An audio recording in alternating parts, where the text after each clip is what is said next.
Bildiring deb ko'pchiliklar so'rabsizlar, ya'ni Toshkentga viloyatli haydovchi taksist akalarimiz qatnovini yo'q qilib qo'yishibdi.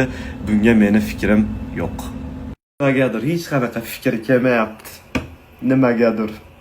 Lekin ikkinchi statistikaga fikr bildirishim mumkin, ya'ni erkak kishilarda uylanish yoshi ko'tarilibdi. 26 yoshda o'rtacha uylanishyapti ekan.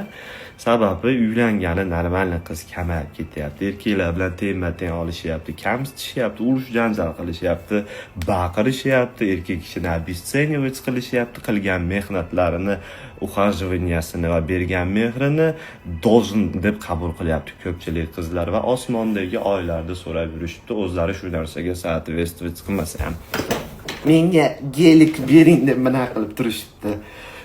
Shuning uchun erkaklarda ham umuman qizlardan hafsalasi sovib ketyapti. Da bordir orasida yaxshi qizlar, lekin yana qaytaraman, umuman qizlardan hafsalasi sovib ketyapti erkaklarda.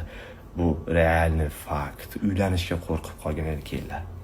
Bitta qo'shimcha, любой mana shunaqa ayol kishini to'g'ri yo'lga boshlaydigan video ko'rsam, ayollar yozadi, erkaklarchi deb yozadi.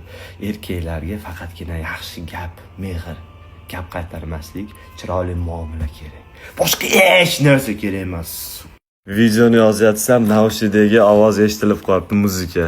Xuddi montajga o'xshab. Bu muzikani tushunganlar tushundi, tushunmaganlar uchun ko'rsataman. Dota.